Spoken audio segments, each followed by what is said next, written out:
The champagne glass slipped from Tessa's fingers, shattering against the marble floor of their elegant dining room.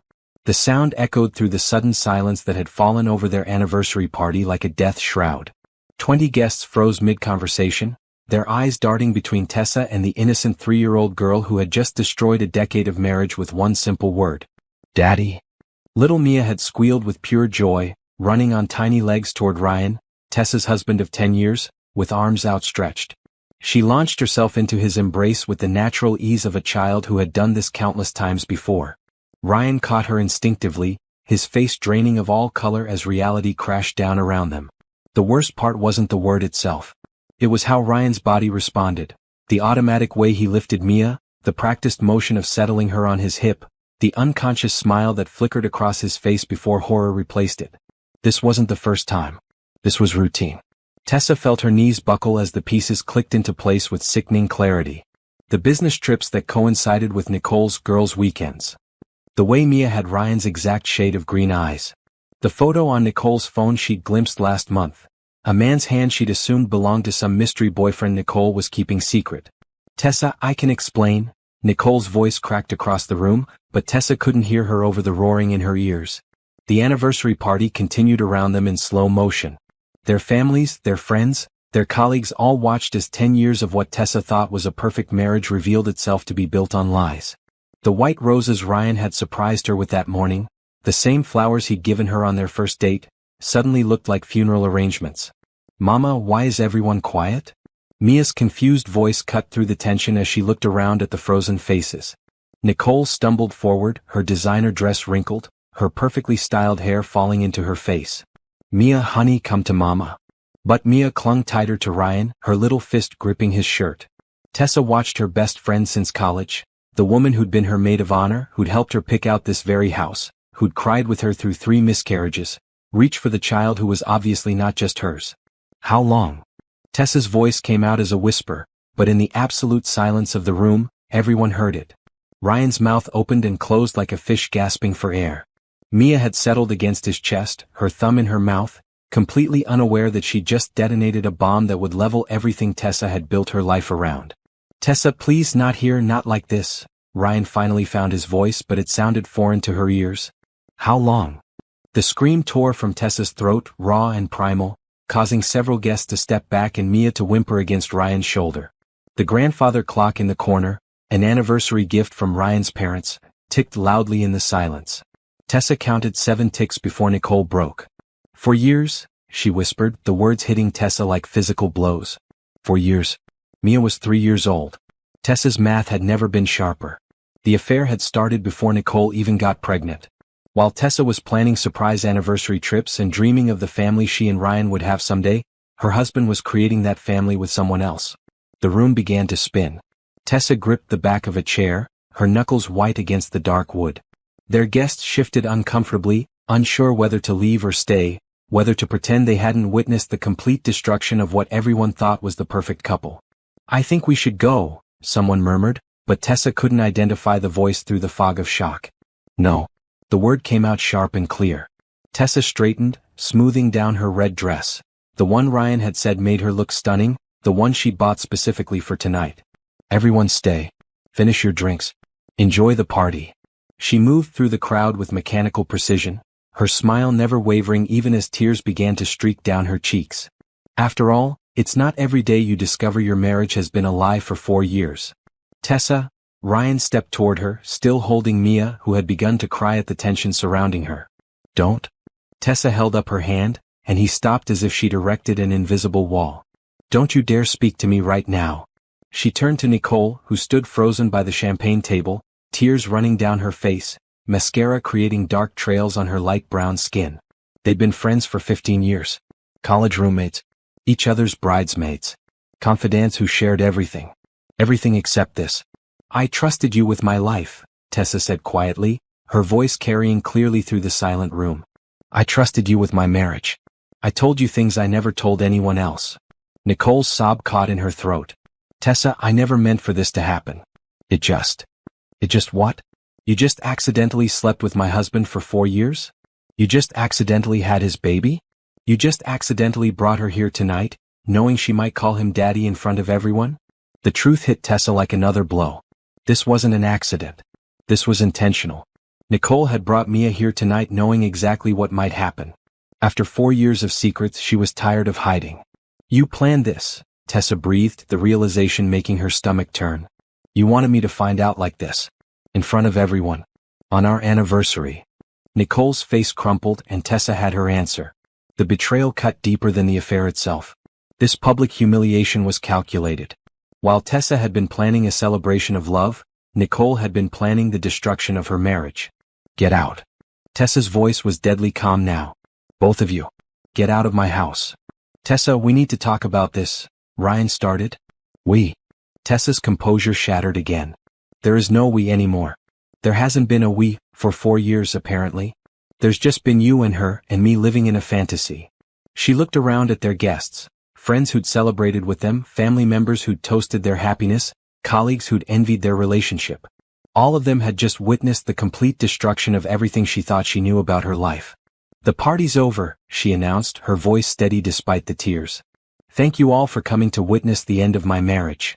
As guests began to murmur and move toward the door, Tessa walked upstairs, her heels clicking against the hardwood with finality. She didn't look back as Ryan called her name. She didn't turn around when she heard Nicole's sobs or Mia's confused crying. In her bedroom, their bedroom, she sat on the edge of the bed and stared at her reflection in the mirror across the room. The woman looking back at her was beautiful, successful, loved by everyone who knew her. She was also a fool who'd been living a lie for 4 years. Downstairs she could hear voices, car doors slamming, the sounds of her life falling apart in real time. But up here, in the sudden quiet, only one thought echoed in her mind with crystal clarity. They thought this was the end of her story. They had no idea it was just the beginning. Tessa sat in her bedroom for what felt like hours, listening to the sounds of cleanup drifting up from downstairs. The clink of glasses, the scrape of chairs being moved, the low murmur of Ryan's voice on the phone. She could picture him down there, probably calling his brother or his best friend, spinning the story to make himself look less like the villain. The thought made her stomach turn. A soft knock interrupted her thoughts. Tessa. Ryan's voice was hesitant through the door. Can we please talk? She almost laughed. 10 years of marriage and now he was asking permission to enter their bedroom. Come in. Ryan opened the door slowly as if afraid she might throw something at him. He'd changed out of his suit into jeans and a t-shirt, and somehow that felt like another betrayal.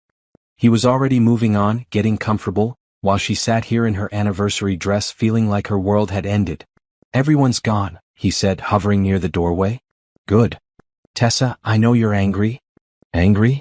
She turned to look at him, and he took a step back at whatever he saw in her face. Ryan, angry is what I get when you forget to take out the trash. This isn't angry. I don't even have a word for what this is.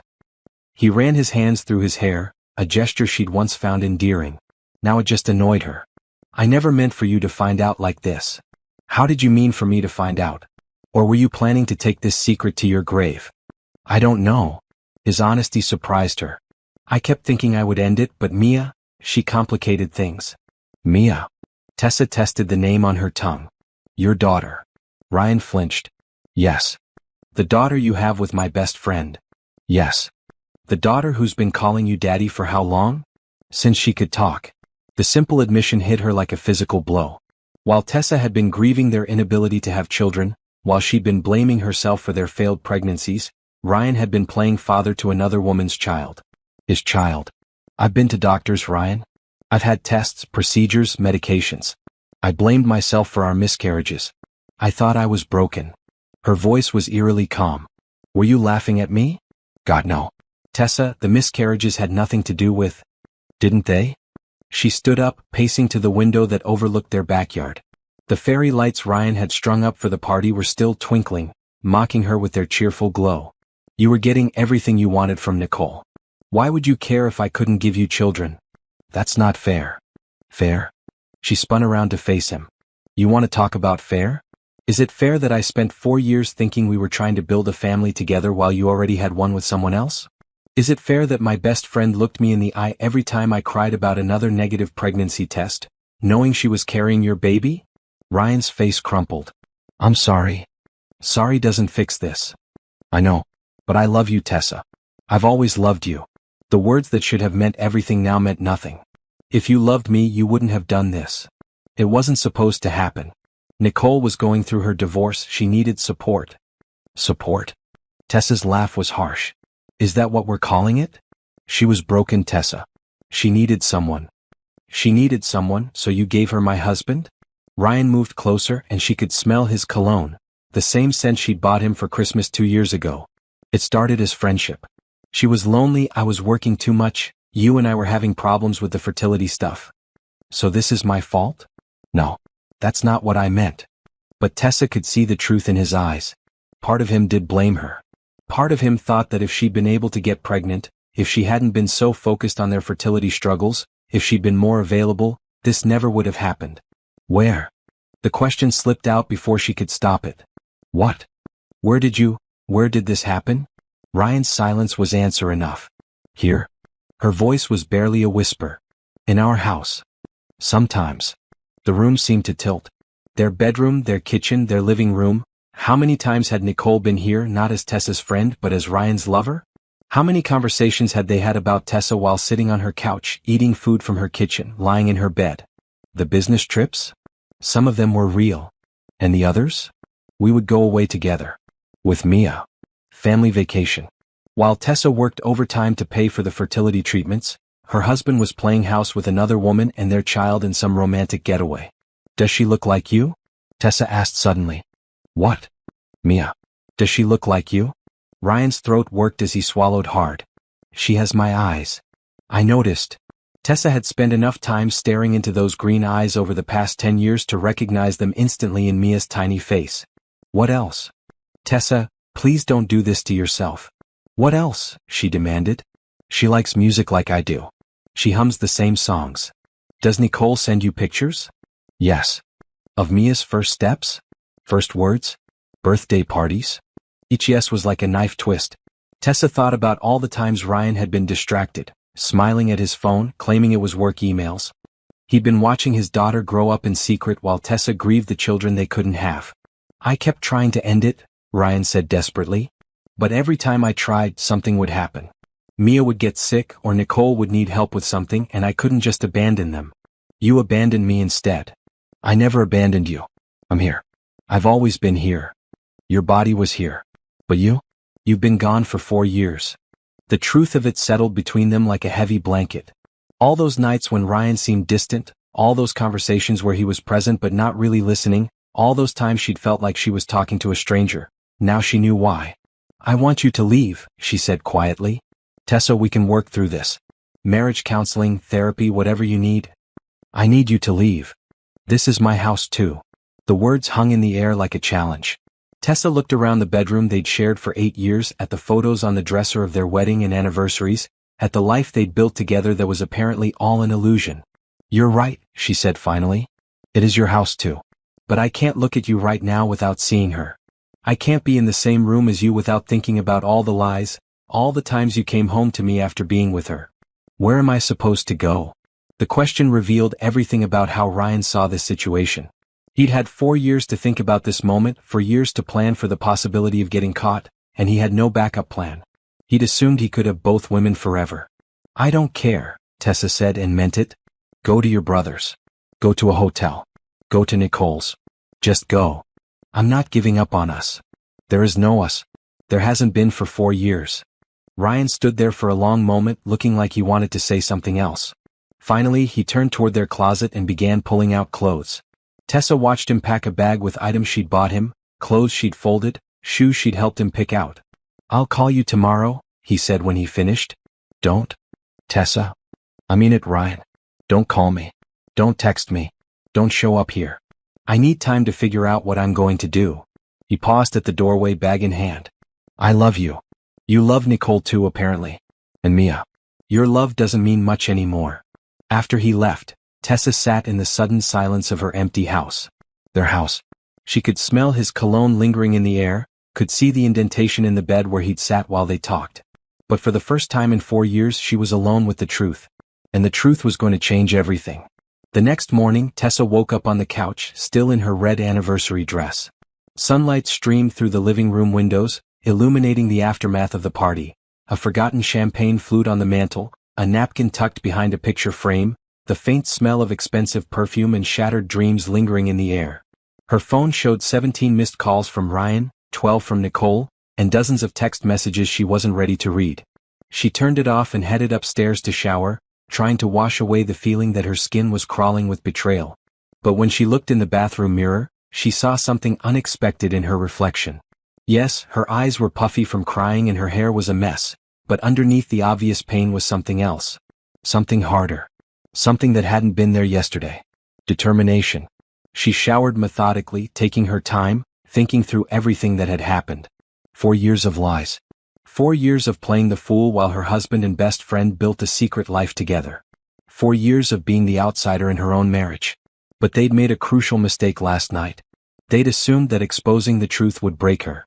They'd assumed she would collapse, beg Ryan to stay, fight Nicole for him like some desperate woman clinging to scraps. They didn't know her at all. Tessa dressed carefully in a simple black dress and low heels, professional, composed, untouchable. She made coffee and sat at her kitchen island with her laptop, finally ready to face the messages. Ryan's texts were predictable. Please call me. We need to talk. I'm sorry. I love you. Nicole's were more desperate. Tessa, please let me explain. It wasn't supposed to happen like this. You have to understand. I never wanted to hurt you. But it was the message from her sister Lauren that made her pause. Saw the Facebook posts. Call me when you're ready to burn their world down. Facebook posts? Tessa opened the app with growing dread. Sure enough, several people had posted about the party. Nothing explicit, but the comments were telling. Awkward ending to the night. Feels so bad for Tessa. Can't believe Nicole would do that to her best friend. Ryan seemed like such a good guy. And then she saw Nicole's post from this morning, a long rambling apology that managed to make the whole situation about Nicole's pain. Sometimes life doesn't go according to plan. Sometimes we make choices that hurt the people we love most. I'm sorry for the pain I've caused, but I can't be sorry for love or for my daughter. Some situations are more complicated than they appear. The post had dozens of comments, split between people supporting Nicole, you deserve happiness too. And people calling her out, Tessa deserved better than this backstabbing. Tessa screenshot everything, then closed the app. Evidence. She was going to need lots of evidence. Her doorbell rang and she knew without looking that it would be Ryan. She was right. Tessa, please open the door. His voice was muffled, but she could hear the desperation. She stayed seated at her kitchen island, sipping her coffee, letting him wait. After 10 minutes, he gave up and she heard his car pull away. 30 minutes later, Nicole showed up. Tessa, I know you're in there. We need to talk about this like adults. Adults. As if there was anything adult about sleeping with your best friend's husband for 4 years. Nicole's knocking became more insistent. Tessa, you can't just ignore this. We have to figure out how to move forward. Move forward. As if this was some minor disagreement they could smooth over with a heart-to-heart conversation and a bottle of wine. I'm not leaving until you talk to me. Nicole shouted. But she did leave eventually. They always did. Alone again, Tessa opened her laptop and began to research. Divorce lawyers. Financial advisors. Private investigators. She made notes, saved phone numbers, created folders on her desktop labeled with innocent names like home projects and work stuff. Her phone rang. Ryan again. This time she answered. Thank God, he breathed. Tessa, I've been going crazy. We need to talk. I'm listening. Not over the phone. Can I come over? No. Then can you meet me somewhere? Coffee? Lunch? Anywhere you want. I don't want to meet you anywhere, Ryan. Silence. Then, what do you want? Such a simple question with such a complicated answer. What did she want? Yesterday she would have said she wanted her husband, her marriage, her best friend, the family she'd dreamed of building. Today she wanted something entirely different. I want you to tell me everything, she said finally. Everything? Every detail. When it started, how it started, where you've been together, what you've done together, what you've told her about me, what she's told you about me. I want to know about Mia's birth, her first words, her first steps. I want to know about every lie you've told me and every truth you've hidden from me. Tessa, that's not going to help anyone. It'll help me. I don't understand why you want to torture yourself with details. Because I've been living in a fantasy for 4 years, Ryan. I want to know what reality actually looks like. Another long pause. Okay. If that's what you need. It is. Can I come over tonight? After work? No. You can tell me right now over the phone. This isn't a conversation for the phone. This isn't a conversation I want to have face to face. She could hear him struggling with this, probably sitting in his car outside his brother's house, trying to figure out how to manage her like he'd been managing the situation for 4 years. It started 3 months after Nicole's divorce was finalized, he said finally. She called me crying because her ex was being difficult about custody arrangements. You were at your book club. Book club. Every other Thursday for the past 4 years, Tessa had been at book club while her husband was beginning an affair with her best friend. She came over? Yes. To our house? Yes. And? We talked. She was upset, I comforted her, and it just happened. Define it. Tessa? Define it, Ryan. We kissed. And then we stopped and she went home. But it didn't end there. No. Tessa closed her eyes, picturing that night 4 years ago. She remembered coming home from book club to find Ryan in an unusually good mood. He'd made her tea and asked about her evening with unusual interest. She thought he was being sweet. When was the next time? A week later. You were working late. Where? Her apartment. And that time. Ryan's breathing was audible over the phone. That time we didn't stop. The words hit her like physical blows, but Tessa kept her voice steady. How often? Once or twice a week at first. For how long? About 6 months. Then she got pregnant. Did she tell you it was yours? She suspected it might be. Suspected.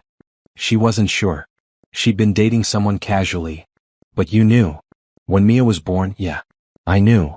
Tessa opened her laptop and started typing notes while Ryan talked. Dates, locations, details. Evidence.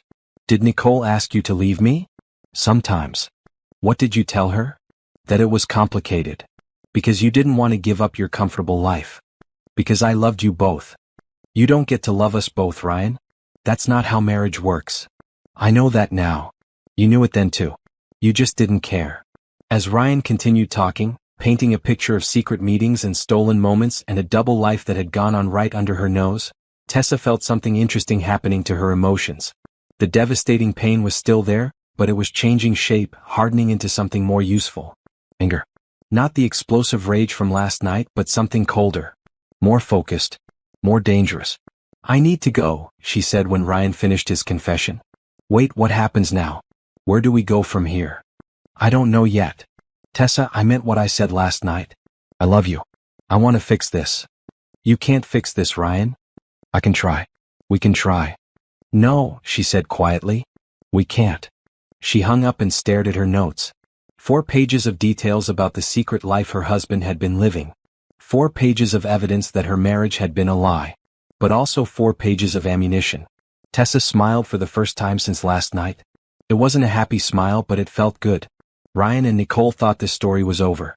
They thought they'd won by forcing the truth into the open, that now they could be together without hiding. They had no idea the story was just beginning. And this time, Tessa was going to be the one writing the ending. 3 days after the anniversary disaster, Tessa sat in the plush office of Catherine Morrison, one of the city's most feared divorce attorneys. Catherine was exactly what Tessa had hoped for, sharp, professional, and with a reputation for leaving her clients' ex-husbands financially devastated. 4 years, Catherine mused, reviewing the notes Tessa had provided. And you had no idea? None. That's actually good for us. Shows a pattern of deception and fraud. The affair produced a child, which complicates things emotionally but helps us legally. Tessa had come prepared with bank statements, tax returns, property deeds, and investment portfolios. She'd also brought a thick folder of screenshots, Nicole's social media posts, text message conversations, photos from events where she now realized Nicole and Ryan had been exchanging loaded glances while she remained oblivious. What kind of settlement are you looking for? Catherine asked. Everything I'm entitled to, plus compensation for the fraud. Fraud? Ryan used our joint funds to support his secret family. Vacations, gifts, probably child support for Mia. I have a right to an accounting of every penny. Catherine smiled approvingly. You've been thinking like a lawyer. I've been thinking like a woman who's been played for 4 years. They discussed strategy for 2 hours. Catherine explained the process, the timeline, the probable outcomes. She also recommended a private investigator. Even though Ryan's confessed to the affair, we need documentation. Financial records, communication records, evidence of his support for the child. The more evidence we have, the stronger our position. Tessa left the attorney's office feeling lighter than she had in days. Having a plan helped. Having a professional advocate helped more. Her next stop was the bank. Mrs. Patterson? The branch manager, Steve, looked surprised to see her. Is everything all right? Steve had known Tessa and Ryan for 8 years, had helped them with their mortgage, their car loans, their investment accounts. He'd always treated them as the perfect couple. I need to discuss some account changes, Tessa said carefully. They met in his private office, where Tessa explained that she and Ryan were separating and she needed to protect her interests. Steve's expression grew increasingly troubled as she outlined what she needed. I can remove Ryan's access to the joint savings account and freeze the joint checking until you both agree on asset division, he said. But I should warn you, this might escalate things with your husband. Good. Steve blinked at her blunt response. Mrs. Patterson. Steve, my husband has been using our joint accounts to fund a secret family for 4 years. I want to know exactly where every dollar went, and I want to make sure he can't spend another penny of my money on his girlfriend and their child. By the time she left the bank, Tessa had secured their joint accounts, moved her individual accounts to a different branch, and set up a new checking account that Ryan knew nothing about.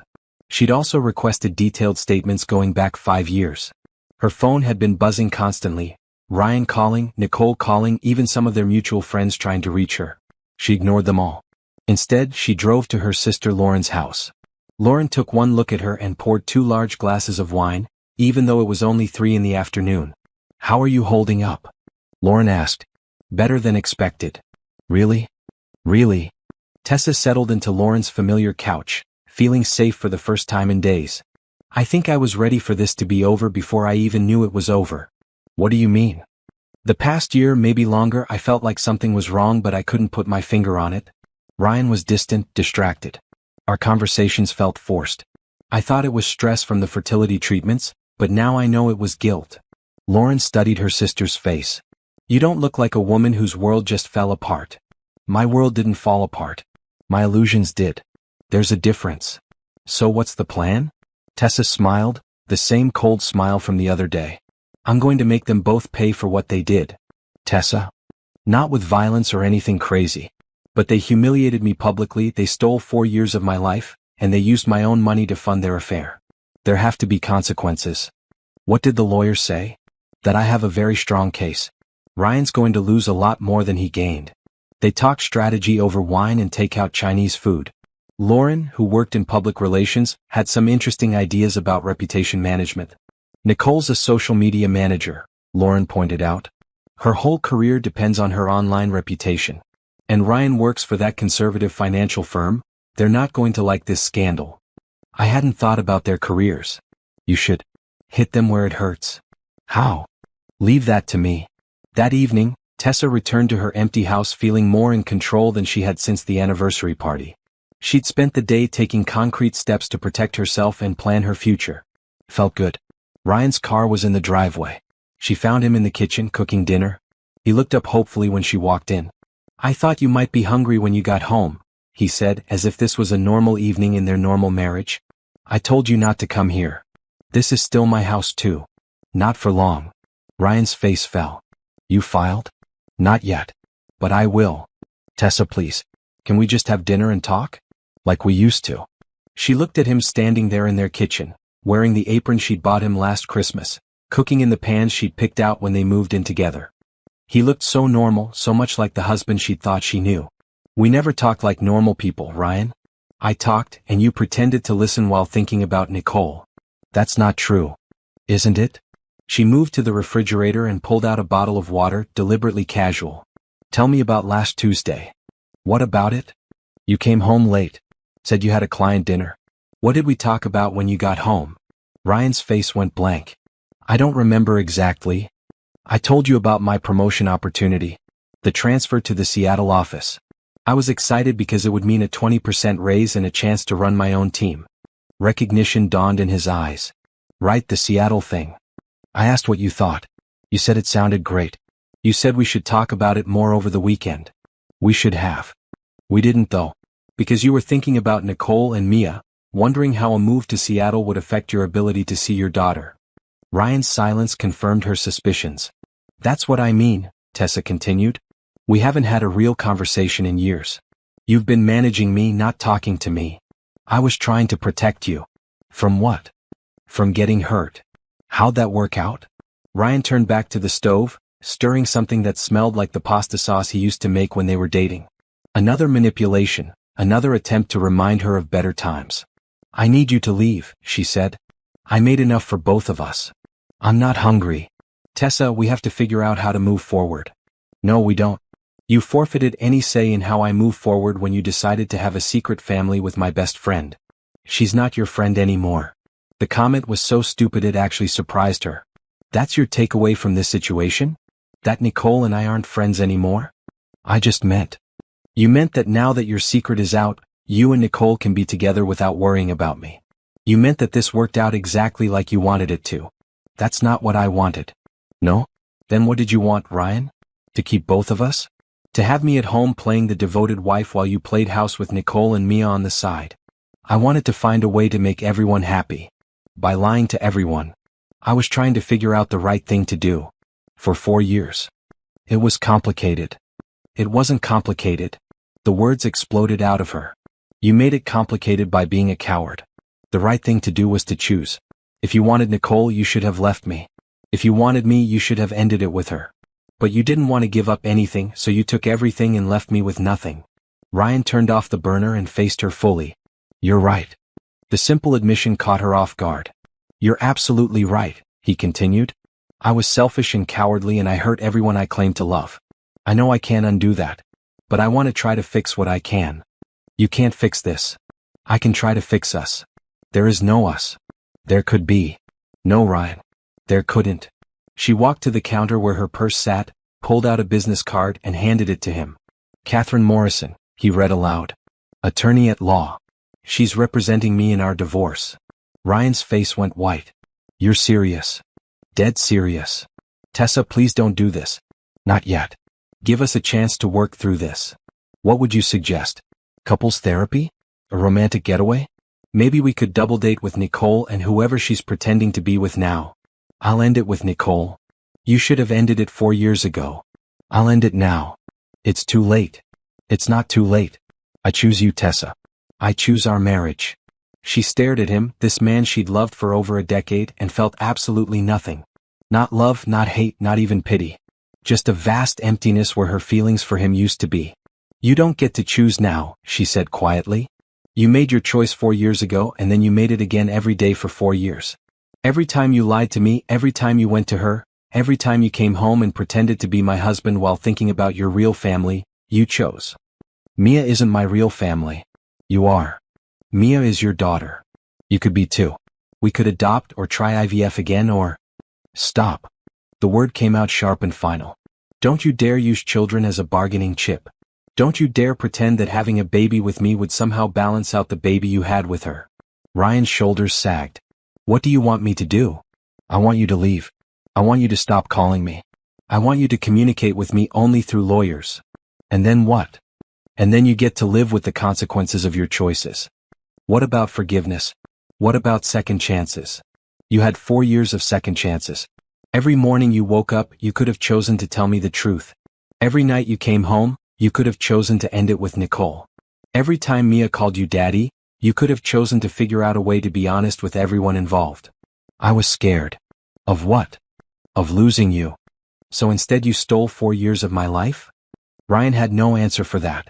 The pasta smells good, Tessa said conversationally. You should take it with you when you leave. Tessa? Now, Ryan.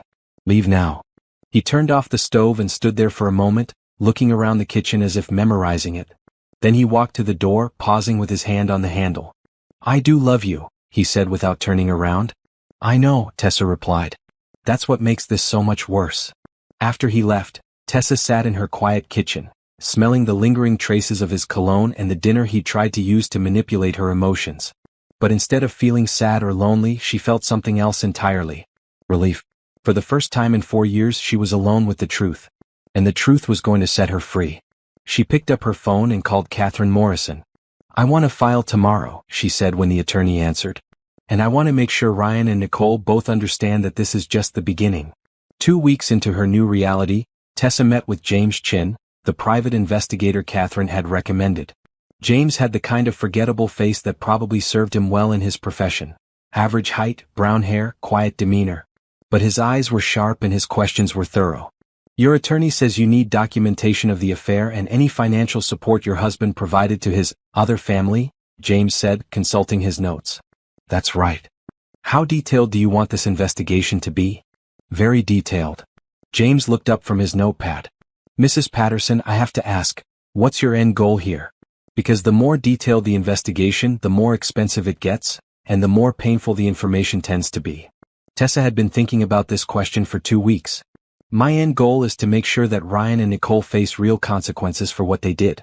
Not just the inconvenience of a divorce, but actual consequences that will affect their lives the way their lies affected mine. Revenge. Justice. James made a note. Understood. What kind of timeline are we looking at? Ryan's been supporting Nicole and their daughter for 4 years. I want to know exactly how much money he's spent on them, where that money came from and what he's purchased.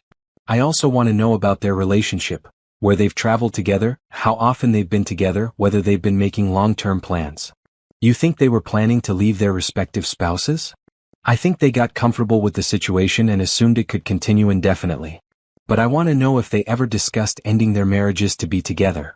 James spent the next hour asking detailed questions about Ryan's schedule, his habits, his finances, and his relationship with Nicole. Tessa answered everything honestly, providing bank statements, credit card records, and access to Ryan's laptop that he'd stupidly left behind when she kicked him out. One more question, James said as they wrapped up. Are you prepared for the possibility that the investigation might reveal things that are worse than what you already know? Like what? Other affairs. More deception. Finances that are more compromised than you realize. Tessa considered this. I'm prepared for anything at this point. Good. Because in my experience, when someone's been living a double life for 4 years, there are usually more secrets than just the obvious ones. That afternoon, Tessa received a text from an unknown number. This is Derek, Nicole's ex-husband. Can we talk? She'd forgotten about Derek in all the chaos. Nicole had been married to him when her affair with Ryan started, which meant Derek had been betrayed too, just earlier in the timeline. She called him back immediately. Derek? This is Tessa. Thanks for calling me back. His voice was warm but tired. I heard about what happened at your anniversary party. How? Nicole called me crying. She was worried about how this would affect Mia. Of course she was. Look, I know this is weird, but I was wondering if we could meet for coffee or something. I think we might be able to help each other. They met that evening at a quiet cafe across town. Derek was different than Tessa remembered. Nicole had always described him as boring and controlling, but the man sitting across from her seemed thoughtful and kind. I'm sorry about what happened to you, he said after they'd ordered coffee. I know exactly how you're feeling right now. Do you? The betrayal, the anger, the humiliation. The way everyone looks at you with pity. The way you question everything you thought you knew about your own life. Yes, Tessa said quietly. All of that. It gets better. Not the hurt, that takes time. But the confusion gets better once you start getting answers. What answers did you get? Derek pulled out his phone and showed her a folder full of screenshots and documents. Nicole's not good at covering her tracks. When I suspected something was wrong, I started paying attention. Found text messages, emails, credit card statements for hotels and restaurants I'd never been to. You investigated her? I hired someone like you probably did. Found out about the affair pretty quickly. With Ryan? With Ryan, yes. But also with 2 other guys. Tessa's coffee cup froze halfway to her lips. What? Nicole was having multiple affairs. Ryan was the one that stuck, probably because he was the most generous with money and attention. The information hit Tessa like a physical blow. Multiple affairs? The whole time we were married, apparently. I was just too trusting to see it. Did Ryan know? About the other guys? I doubt it.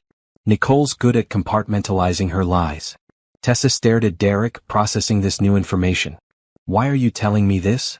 Because I think Nicole manipulated both of us and I think she's still manipulating Ryan. And because I think you deserve to know what you're really dealing with. What do you mean? Derek leaned forward. Nicole doesn't fall in love, Tessa. She finds men who can give her what she needs.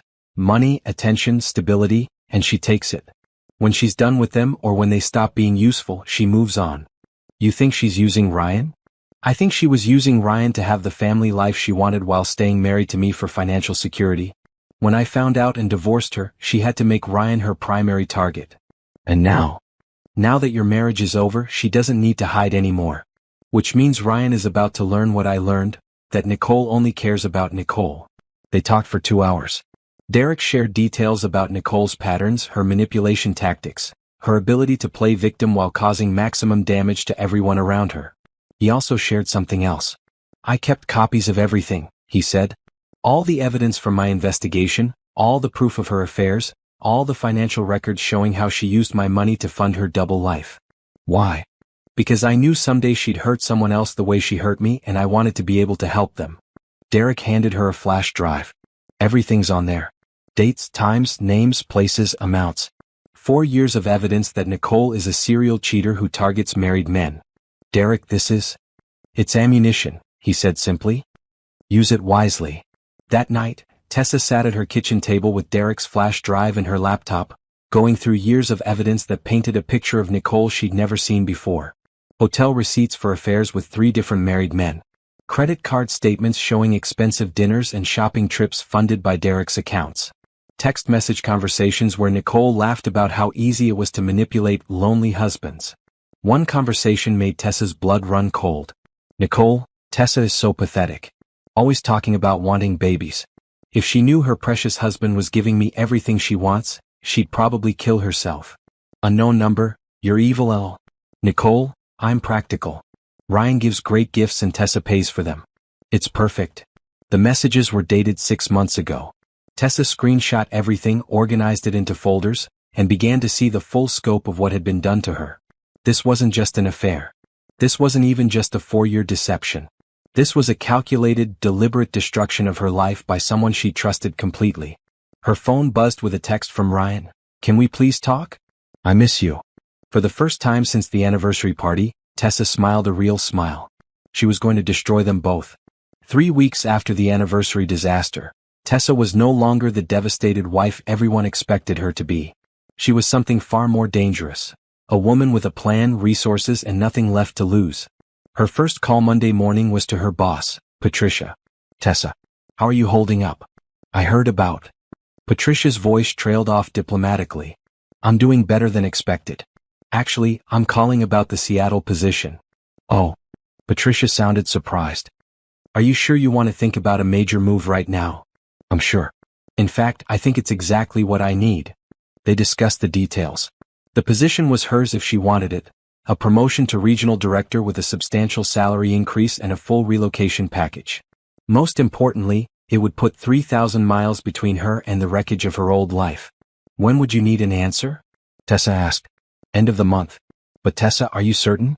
This seems very sudden. My marriage is over, Patricia. I'm not interested in staying in this city and running into my ex-husband and his girlfriend at every restaurant and event.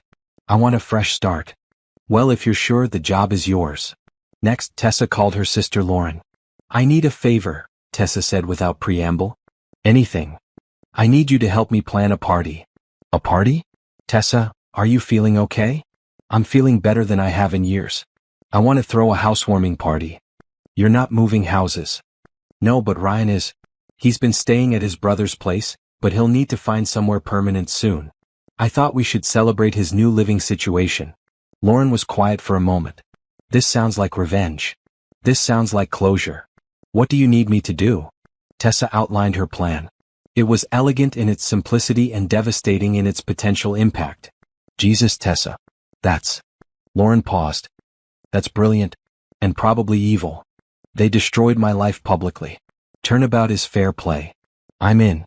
What else do you need? Help with the guest list. While Lauren worked on party planning, Tessa met with James, her private investigator, for his first report. Your husband's financial support of Nicole Watson and their daughter is extensive, James said, laying out folders of evidence. Over the past 4 years, he spent approximately $87,000 on them. $87,000? Hotel rooms for their trips together, gifts for Nicole and the child, dinners, entertainment, even some of Nicole's rent when she was between jobs last year. Tessa felt sick. $87,000 of their joint money had gone to support Ryan's secret family while she'd been scrimping to pay their fertility treatment costs. What else? They've been talking about buying a house together. Nicole's been looking at properties in the suburbs, Places with good school districts for Mia. They're planning a future together. It appears so. I also found something else interesting. James pulled out another folder. Nicole's been in contact with a family attorney about establishing paternity and securing child support from Ryan. Child support? Official child support. Through the courts. Which would be public record. The implications hit Tessa immediately. She's going to take him for everything he's worth. It looks that way. She's also been researching his assets, his income, his inheritance prospects. She's been planning this. 4 months, based on the search history I recovered from her laptop. James had been thorough. He'd documented Ryan and Nicole's relationship timeline, their financial entanglements, their future plans, and Nicole's history of targeting married men for financial gain. There's one more thing, James said. Nicole's been spreading a narrative about your marriage that you should know about. What kind of narrative? She's been telling people that you and Ryan have been having problems for years. That you're controlling and cold, that Ryan's been unhappy but stayed out of obligation. She's rewriting history. She's setting up a story where Ryan was the victim of an unhappy marriage and she was his salvation. Tessa felt a familiar cold anger settling in her chest. What else has she been saying? That you've been pressuring Ryan about children, that you've been obsessive about fertility treatments, that you've made his life miserable with your demands for a baby. Each word was like a slap. Nicole had taken Tessa's most private pain, her struggle with infertility, and turned it into a weapon against her. I have recordings, James added quietly. Recordings? Nicole talks a lot when she drinks. I may have been in the right places at the right times. He played several audio clips on his phone. Nicole's voice, slightly slurred with alcohol, telling anyone who would listen about poor Ryan and his crazy wife, and how she was saving him from a loveless marriage.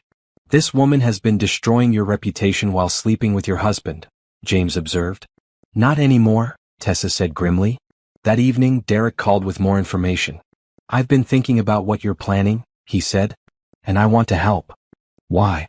Because Nicole destroyed my life too, and she's about to do the same thing to Ryan that she did to me. The difference is you have a chance to stop her before she takes everything. What do you mean? Nicole's pattern is to get men to support her financially, then use legal means to lock in permanent support. She did it with me through alimony. She's planning to do it with Ryan through child support. But Mia is Ryan's daughter. Yes, but Nicole's going to use that child to control Ryan for the next 15 years. And she'll make sure he pays maximum child support while fighting him for custody if he ever tries to leave her. Derek had been through Nicole's manipulation firsthand. His insights were invaluable. What are you suggesting? I'm suggesting we give Ryan a glimpse of his future before it's too late for him to escape it. I don't want to save Ryan. I'm not talking about saving Ryan. I'm talking about destroying Nicole. They spent an hour strategizing. Derek had resources Tessa hadn't considered. Mutual friends of Nicole's who'd been suspicious of her behavior, former co-workers who'd witnessed her manipulation tactics, even some of the other men she'd targeted who might be willing to speak up. Nicole's greatest strength is that she operates in shadows, Derek explained. She relies on people not talking to each other, not comparing notes. But if we shine a light on her patterns, everyone will see what she really is. Exactly. As they finalized their plan, Tessa felt a sense of anticipation she hadn't experienced in years. For 4 years she'd been the victim of other people's choices. Now she was going to be the one making choices. And her choices were going to change everything. Her phone buzzed with a text from Ryan. I heard you're moving to Seattle. Can we please talk before you go? Tessa showed the message to Derek over the phone. He's panicking, Derek observed. He probably thought you'd stay here and pine for him while he figured out his situation with Nicole. He thought wrong. Are you going to respond? Tessa considered this. Actually, yes. It's time Ryan and I had a real conversation. But not the conversation Ryan was expecting. Tessa agreed to meet Ryan for dinner at Marcello's, the Italian restaurant where they'd had their first date 12 years ago. She chose the location deliberately. It was public, familiar, and loaded with emotional significance that would put Ryan off balance. She arrived first, dressed in a sleek navy dress that made her look professional and untouchable. Ryan showed up 10 minutes late, looking haggard. He'd lost weight and there were dark circles under his eyes. You look good, he said as he sat down across from her. Thank you. How are you holding up? Very well, actually. Ryan seemed surprised by her composure. I heard you took the Seattle job. I did. When do you leave? Next month. Tessa, I don't want you to go. She looked at him calmly. What you want stopped mattering to me the day I found out about your daughter. She's not just my daughter. She could be ours too if you want it. Nicole and I have talked about it. The statement was so breathtakingly presumptuous that Tessa almost laughed. You and Nicole have talked about me raising your child with her? We've talked about all of us finding a way to move forward together. All of us. As a family. Tessa stared at him. Ryan, do you hear yourself right now? I know it sounds complicated. It sounds insane. You think I'm going to play happy family with the woman who helped you lie to me for 4 years? People do it all the time. Blended families, co-parenting. People who get divorced and remarry other people, yes. Not people who all live together in some bizarre arrangement where the wife raises the mistress's child. Ryan's face flushed. Nicole's not my mistress. What is she then? It's complicated. It's really not. You had an affair, she got pregnant, and now you're both dealing with the consequences. It's more than that. Is it? What exactly is your relationship with Nicole now? Ryan shifted uncomfortably. We're trying to figure that out. While you're both still married to other people. You filed for divorce. Yes, I did. What's Nicole's excuse? Ryan went quiet. She's still married to Derek, isn't she? Tessa pressed. Technically. Technically? They're separated. But not divorced. Not yet. Tessa leaned back in her chair.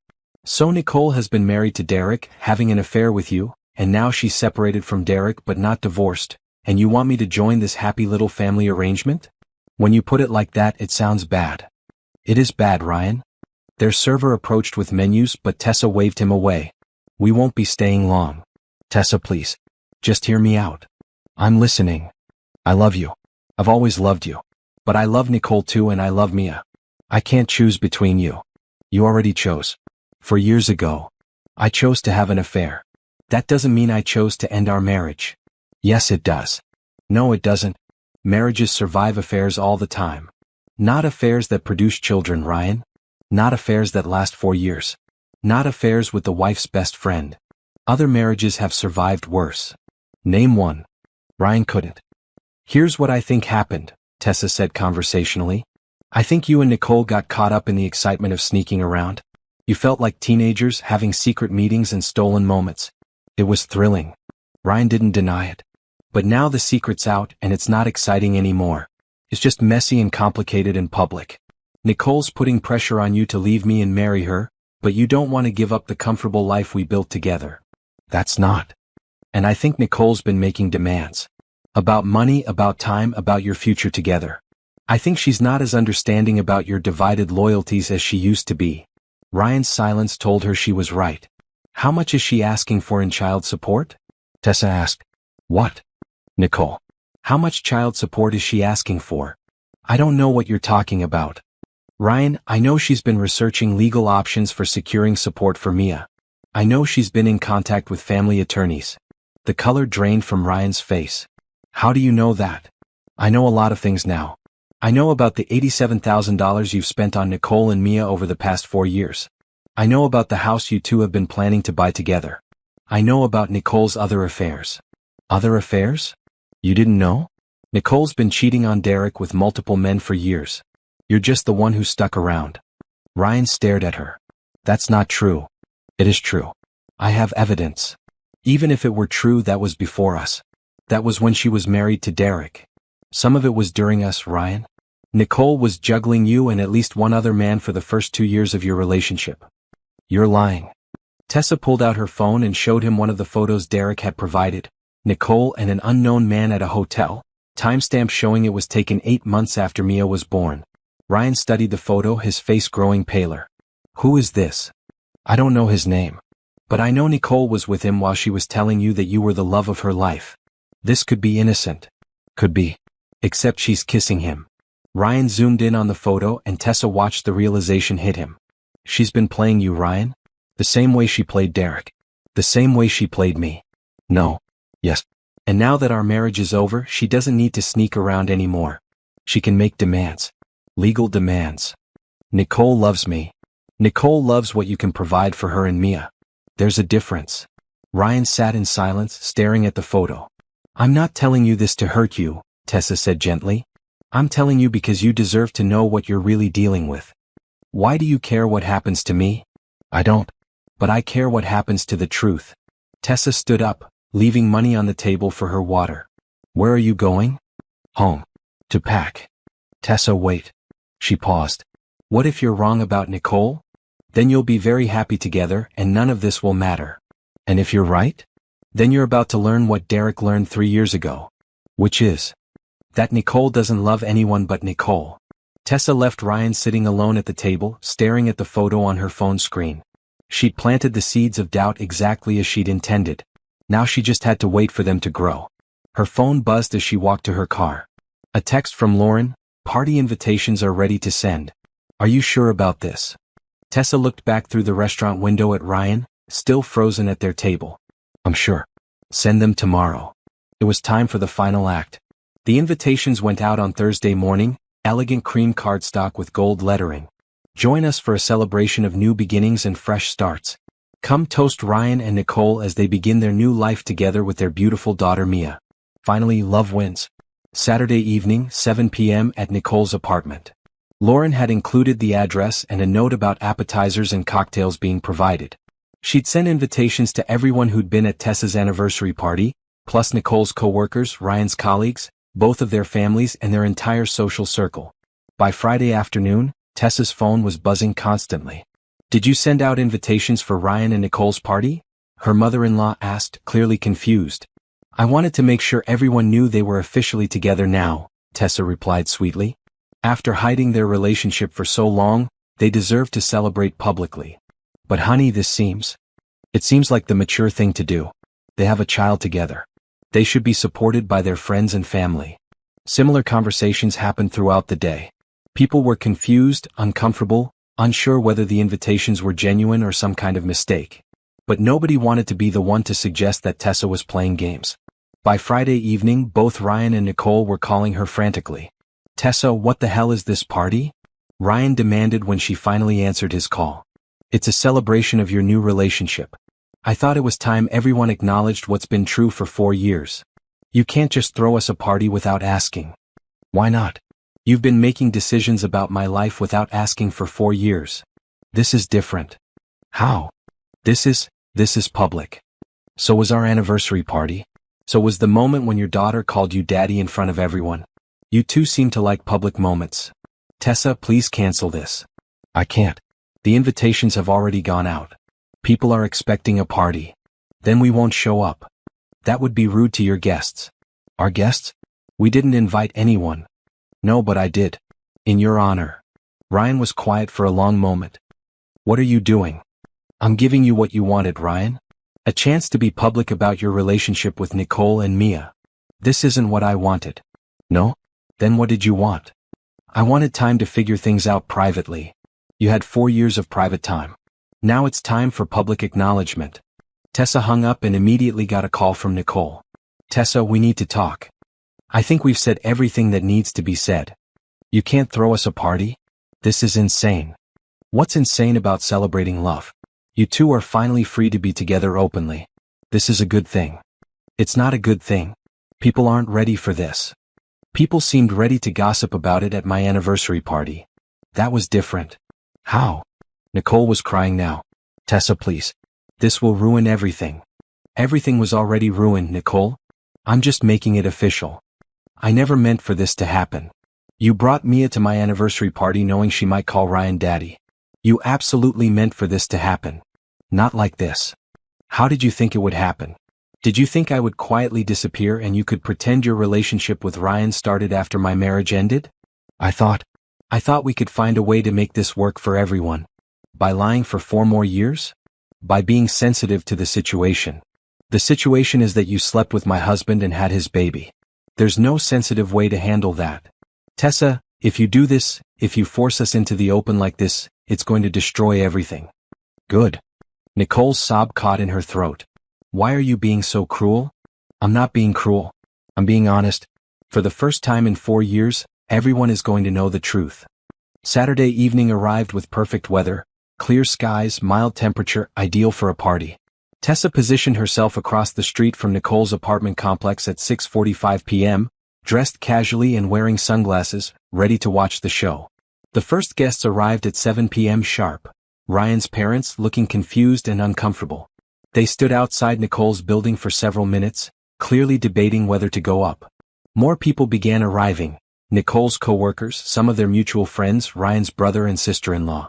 By 7:15, there was a small crowd gathered outside the building, everyone looking uncertain. At 7:20 Ryan's car pulled up. Tessa watched him get out, his face pale and strained. He approached his parents, who immediately began talking to him in urgent whispers. From her vantage point, Tessa could see Ryan shaking his head, his hands gesturing frantically.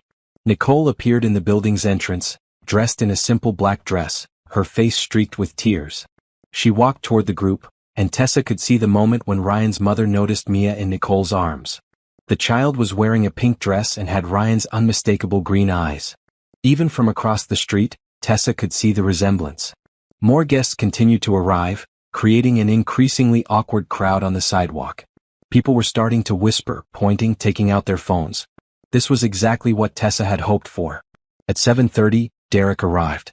Tessa hadn't invited him, but she wasn't surprised to see him. He walked directly to Nicole, and Tessa could see them having what appeared to be a heated conversation. Mia began crying, overwhelmed by the noise and tension. Ryan tried to take Mia from Nicole, which caused Derek to step forward aggressively. Ryan's brother had to get between them. By 7:45, it was clear that no party was happening. The guests were dispersing, but slowly, with lots of backward glances and whispered conversations. Several people were openly taking pictures and videos. Tessa's phone started buzzing with calls and texts, but she ignored them all. She watched as Ryan and Nicole had what appeared to be an argument on the sidewalk, with Mia crying between them and both sets of parents looking mortified. Finally, Nicole retreated into her building with Mia, leaving Ryan standing alone with the remaining guests. He looked around at the faces staring at him, his family, his friends, his colleagues, and Tessa could see the exact moment when he realized what had happened. This wasn't just a party that had gone wrong. This was his life being exposed in the most public, humiliating way possible. Ryan pulled out his phone and called someone, probably Tessa. When she didn't answer, he got in his car and drove away, leaving his parents and brothers standing on the sidewalk. The last guests left by 8 p.m., but the damage was done. Tessa could already see the social media posts starting to appear. Her phone rang. Lauren. Holy shit, Tessa. It's all over Facebook already? Good. There are videos. People filmed the whole thing. Even better. Nicole's crying in the hallway of her building. Someone got that on video too. Perfect. Tessa, this is brutal. I mean, I knew that was the point, but seeing it. They had 4 years to handle this with dignity and privacy. They chose lies instead. What now? Now we wait and see what happens next. What happened next was spectacular. By Sunday morning, the story had spread through their entire social circle. The videos and photos from the party had been shared dozens of times, along with commentary that ranged from supportive of Tessa to horrified by the situation to critical of everyone involved. Nicole posted a long, rambling Facebook status trying to explain the situation, but it only made things worse. Yesterday was supposed to be a celebration, but instead it turned into public humiliation orchestrated by someone who claims to care about truth, but is really just seeking revenge. Yes, Ryan and I have a complicated history. Yes, we have a beautiful daughter together. Yes, our situation isn't conventional. But love doesn't follow conventional rules, and family doesn't always look the way people expect it to. I'm tired of hiding and apologizing for finding happiness. The post backfired spectacularly. The comments were brutal. You had an affair with your best friend's husband and you're the victim? Poor Tessa. She didn't deserve this. How can you call this love when it was built on lies? That little girl is the only innocent person in this mess. Ryan's workplace got involved on Monday. His firm had a strict morality clause, and the public scandal was exactly the kind of thing they wanted to avoid. By Tuesday he was on unpaid leave pending an investigation. Nicole's situation was even worse. Her company specialized in social media management for family-friendly brands, and having an employee whose personal life was trending as a cheating scandal was unacceptable. She was fired by Wednesday. But the real consequences were just beginning. Derek filed for emergency custody of Mia, claiming that Nicole was an unfit mother who had exposed their daughter to inappropriate situations and public humiliation. He had videos from Saturday night showing Mia crying in the chaos Nicole had created. Ryan's parents issued a statement through their church, distancing themselves from their son's behavior and expressing support for Tessa. His brother refused to speak to him. Nicole's family was split, with her sister publicly calling her selfish and manipulative while her mother tried to defend her. By Thursday, both Ryan and Nicole were receiving legal papers. Derek was suing Nicole for full custody and Ryan for alienation of affection. Tessa's divorce attorney was demanding a full accounting of marital assets, including the $87,000 Ryan had spent on his secret family. The local newspaper picked up the story on Friday, running it as a human interest piece about the dangers of social media and public shaming. They didn't use names, but everyone knew who they were talking about. By the following Monday, exactly 1 week after the failed party, both Ryan and Nicole were facing career destruction, family estrangement, and multiple lawsuits. Tessa, meanwhile, was packing for Seattle and watching it all unfold from the comfortable distance of someone who had nothing left to lose. Her phone rang constantly, reporters, friends, even some strangers who had opinions about the situation. She ignored them all except for one call. "Tessa." Ryan's voice was broken. "Please. We need to talk." "About what?" "About calling this off. About stopping this before it gets any worse." "Stopping what?" "You know what? The investigation, the legal pressure, the public humiliation." "You've made your point." "Have I?" "Yes. You've destroyed both of us. You've won." "I haven't won anything, Ryan. I've just stopped losing." "What do you want?" "Money? The house. I'll give you whatever you want if you'll just make this stop." "I don't want anything from you." "Then why are you doing this?" "I'm not doing anything. I threw you a party to celebrate your relationship. Everything else is just the natural consequence of people knowing the truth about what you two did. The truth is destroying innocent people. The truth is destroying people who made choices. Mia is the only innocent person in this situation. Then think about Mia. Think about what this is doing to her." "I'm thinking about her. I'm thinking that she deserves better than parents who built their relationship on lies and betrayal." "Tessa, please. I'm moving to Seattle next week, Ryan. After that, I'll never see you again. You and Nicole will be free to figure out your lives without me." "What if we can't?" "What if you can't what?" "What if we can't figure it out? What if this destroys everything?" "Then I guess you'll learn what I learned 3 weeks ago." "Which is?" "That sometimes the life you thought you were living was never real to begin with." Tessa hung up and continued packing. She had one more week in this city, one more week of watching the dominoes fall. Then she would leave it all behind and start over. But first she had one final surprise planned. On Thursday evening, 3 days before Tessa's departure to Seattle, she sent 2 final text messages. To Ryan, "Meet me at our house tonight at 8 p.m. We need to have one last conversation." To Nicole, "Meet me at my house tonight at 8 p.m. There are things you need to know about Ryan." She sent the messages from different phones and worded them carefully to ensure both would show up expecting to meet with her alone. At 7:45 p.m., Tessa sat in her living room, surrounded by packed boxes, waiting. The house felt like a museum of her former life. Photos on the walls of happier times, furniture they'd chosen together, memories embedded in every corner. But she felt nothing looking at it now. No nostalgia, no sadness, just a calm sense of completion. Ryan arrived first at exactly 8 p.m. He looked terrible, unshaven, rumpled clothes, the kind of exhaustion that comes from having your life fall apart in public. "Thank you for agreeing to see me," he said as she let him in. "Sit down, Ryan." He chose the couch where they used to watch movies together, where they'd planned their future, where they'd comforted each other through 3 miscarriages. Now he perched on the edge like a stranger. "Tessa, I know you hate me." "I don't hate you." He looked surprised. "You don't?" "No. I hate what you did, but I don't hate you.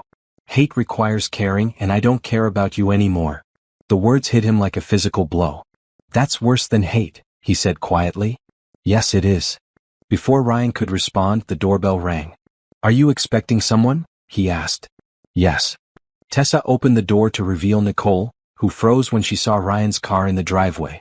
"What is this?" Nicole demanded. "This is a conversation that's 4 years overdue," Tessa replied, stepping aside to let Nicole in. Nicole entered reluctantly, her eyes darting between Tessa and Ryan. She looked as bad as Ryan did, dark circles under her eyes, her usually perfect hair unwashed, stress written across her face. "I'm not doing this," Nicole said immediately. "I'm not playing whatever game this is." "It's not a game," Tessa said calmly. "It's an ending." "Whose ending?" "All of ours." Tessa gestured for Nicole to sit in the armchair across from Ryan. After a moment's hesitation, Nicole sat down, but kept her purse clutched in her lap like a shield. I asked you both here because there are things that need to be said, Tessa began. Things that have been hidden for too long. We've said everything that needs to be said, Ryan interrupted. We've heard each other enough. Have we? Tessa pulled out a thick folder and set it on the coffee table between them. Because I don't think either of you understands the full scope of what's been happening. Nicole stared at the folder with growing alarm. What is that? Evidence. Evidence of what? Evidence of who you really are, Nicole. Tessa opened the folder and pulled out the first set of documents. Bank statements, hotel receipts, credit card records. These show every dollar Ryan spent on you and Mia over the past 4 years, she said, laying them out. $87,000 of our joint money.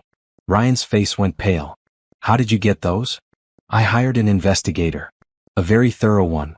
She pulled out the next set of documents, screenshots of text messages, social media posts, dating app profiles. These show Nicole's relationships with other men during your affair, Ryan. What? Ryan leaned forward, scanning the papers. Nicole wasn't just cheating on Derek with you. She was cheating on both of you with multiple other men. That's not true, Nicole said, but her voice lacked conviction. It is true. I have photos, messages, hotel records. You were running 4 different relationships simultaneously for over a year. Tessa placed a photo on the table. Nicole with an unknown man at a restaurant, clearly intimate, time-stamped during the height of her affair with Ryan. Ryan stared at the photo. Who is this? His name is Michael. He's married too. Nicole was getting expensive gifts from him while Ryan was paying her rent. Nicole? Ryan's voice was barely a whisper. Nicole's mask finally slipped. It wasn't like that. What was it like? Tessa asked. It was complicated. Complicated how? You wouldn't understand. Try me. Nicole looked back and forth between Tessa and Ryan, trapped. Different men gave me different things. Ryan gave me stability and emotional support. Michael gave me excitement and adventure. Derek gave me financial security. And what did you give them? Tessa asked. What they needed. Which was? The fantasy that they were special. The brutal honesty of the statement hung in the air like a toxic cloud. Jesus Christ, Nicole, Ryan breathed. Do you hear yourself? You all wanted to believe you were the only one who understood me, the only one who could make me happy. I gave you what you wanted to believe. You gave us lies. I gave you what you needed. Ryan, you needed to feel like a hero rescuing me from my unhappy marriage. Michael needed to feel young and exciting again. Derek needed to feel like a provider and protector. And what did you need? Tessa asked. Everything they could give me. Tessa pulled out another document, a legal brief outlining Nicole's custody strategy. Speaking of what you needed, let's talk about your plans for Mia. Nicole's face went white.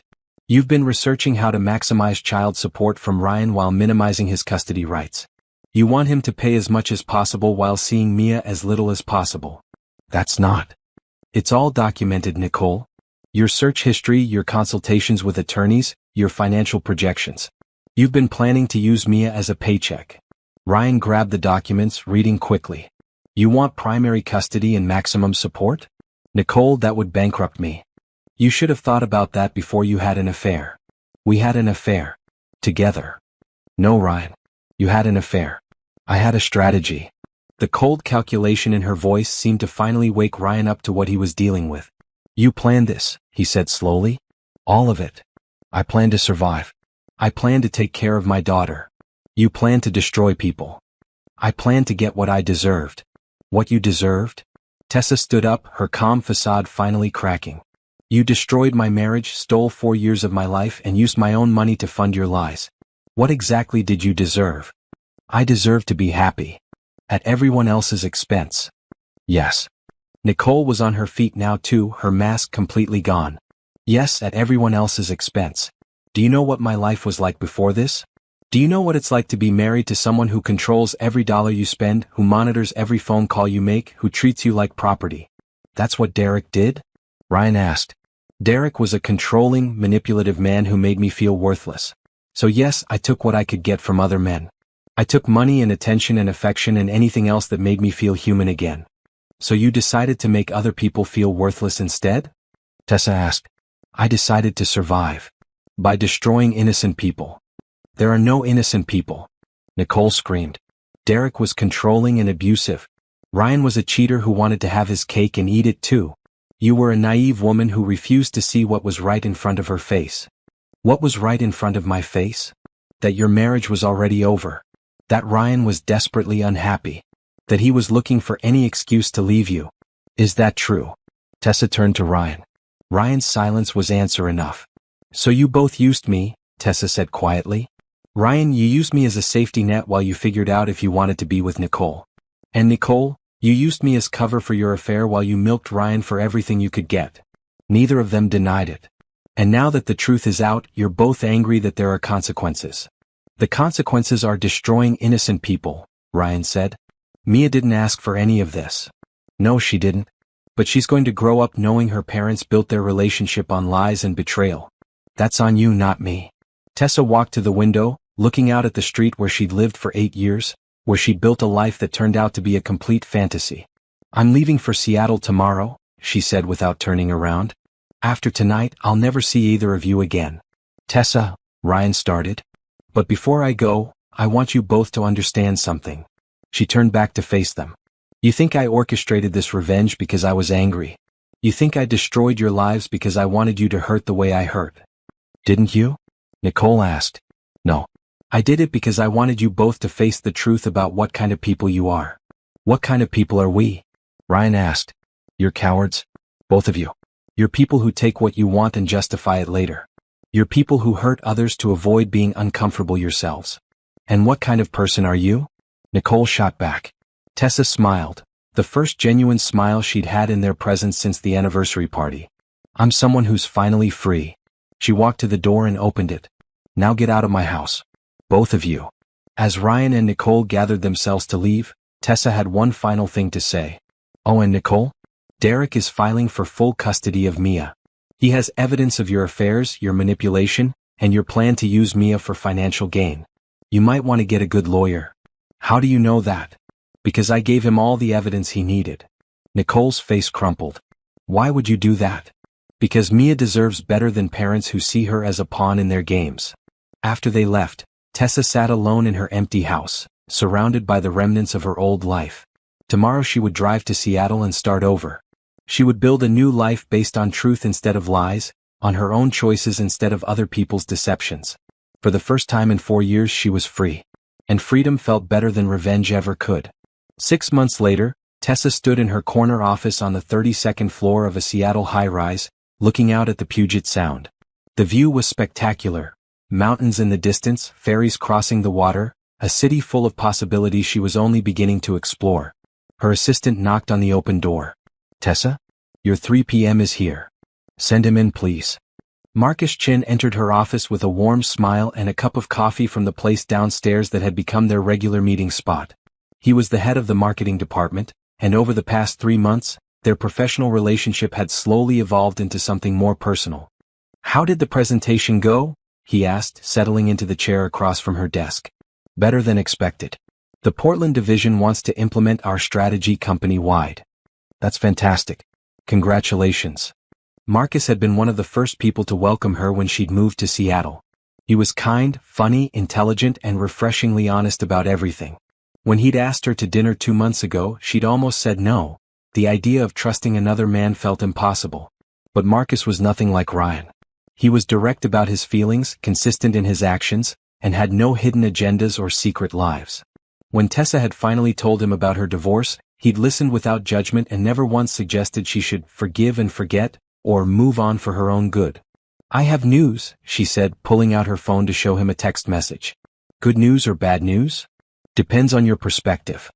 The message was from her sister Lauren. It's final. Ryan and Nicole both signed. You're officially free. Your divorce came through? This morning. I'm officially single for the first time in over a decade. Marcus studied her face. How do you feel? Relieved. Ready. Like I can finally close that chapter completely. What happened to them? If you don't mind me asking.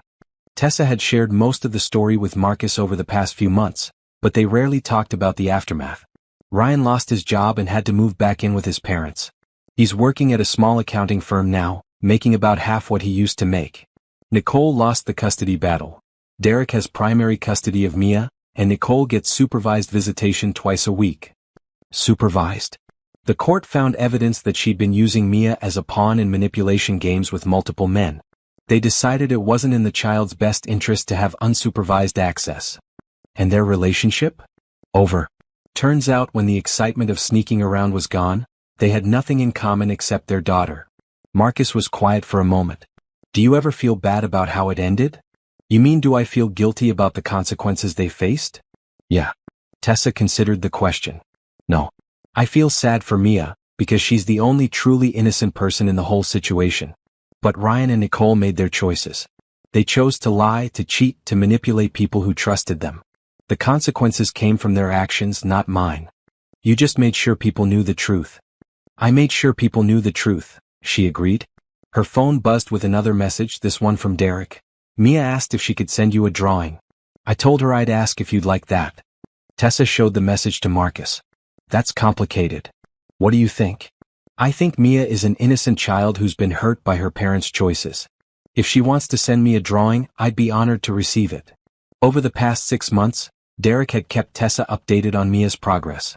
The little girl was in therapy to help her process the chaos her parents had created, and she was thriving in Derek's stable, consistent care. She occasionally asked about Aunt Tessa, and seemed to remember her fondly from before everything fell apart. Tessa texted back, I would love to receive a drawing from Mia. Please give her my love. You're remarkable, you know that? Marcus said. How so? Most people in your situation would be bitter and angry. You seem peaceful. I am peaceful. For the first time in years, I know exactly where I stand. No one is lying to me, manipulating me, or using me. My life is my own. And you're building something beautiful with it. Marcus was right. In 6 months, Tessa had thrown herself into her new job, her new city, her new life. She'd made friends, explored neighborhoods, taken up hiking and photography. She'd created a life that was entirely hers, built on her own choices and values. There's something else, she said, pulling out an envelope that had been sitting on her desk all day. What's that? A job offer. From the company's London office. Marcus's face fell slightly. London? They want me to head up their European expansion. It would be a huge promotion, a chance to build something from the ground up. That sounds amazing. It does, doesn't it? Are you going to take it? I don't know. I like what I'm building here. Here meaning Seattle, or here meaning us? The question hung in the air between them. They'd been dancing around the topic of their future for weeks now, both aware that their relationship was moving towards something serious but neither wanting to pressure the other. Both, Tessa said honestly. I wouldn't want to hold you back from an incredible opportunity. And I wouldn't want to run away from something good just because I'm afraid of being hurt again. Marcus stood up and moved around her desk, taking her hands in his. What are you afraid of? I'm afraid of trusting someone again and finding out it was all lies. I'm afraid of building a life with someone who's building a different life behind my back. I understand that fear. Do you? Tessa, I'm not Ryan. I'm not Nicole. I'm not anyone from your past. I'm just a guy who thinks you're incredible and wants to see where this goes. And if I take the London job? Then we figure out if what we have is worth fighting for. Tessa looked into Marcus's eyes and saw nothing but honesty and hope. No hidden agendas, no secret calculations, just a good man offering her something real. What if we moved to London together? She asked impulsively. Marcus blinked in surprise. Together? You could probably transfer to the London office. We could have an adventure. Are you serious? Dead serious. I spent 10 years living someone else's idea of what my life should be. Now I want to write my own story, and I'd like to see if you want to be part of it. Marcus kissed her then, right there in her office with the Seattle skyline behind them and the future spreading out like an open road. Yes, he said against her lips. I want to be part of your story. That evening, Tessa sat in her apartment overlooking Elliott Bay, laptop open, typing an email to the London office. She was accepting the position, requesting a transfer for Marcus, and asking about the timeline for the move. As she typed, her phone rang. Lauren. So you're really doing this? London? I'm really doing this. With Marcus. With Marcus. Are you scared? Terrified. But in a good way. Good. You deserve to be happy, Tessa. You deserve someone who sees you as a gift, not a burden. I think I might have found that. I think you might have too. After they hung up, Tessa walked onto her balcony and looked out at the water. A year ago, she'd been living a lie, married to a man who was building a secret family behind her back. She'd been broken, betrayed, and lost. Tonight, she was standing on the edge of a new adventure with a man who loved her honestly and completely. She was about to move to another continent, take on the biggest professional challenge of her career, and build a life based entirely on truth and choice. Her phone buzzed with a text from an unknown number. For a split second, her heart clenched with the old fear. What if it was Ryan? What if he was trying to drag her back into the drama? But the message was from Mia, sent through Derek's phone. Dear Aunt Tessa, I drew you a picture of a rainbow. Daddy says you live far away now but you're happy. I hope you like rainbows. Love, Mia. The message was accompanied by a photo of a child's drawing, a bright, colorful rainbow with the words, For Aunt Tessa, written in careful 3-year-old letters. Tessa smiled, saved the photo, and typed back, Tell Mia I love the rainbow and I love her. And yes, I'm very happy. And for the first time in longer than she could remember, that was completely true. The story that had started with betrayal and heartbreak was ending with hope and new love. The woman who had been destroyed by lies was now thriving in truth. Tessa closed her laptop, poured herself a glass of wine, and began planning her future. A future that was entirely, authentically, beautifully her own. The end was just the beginning.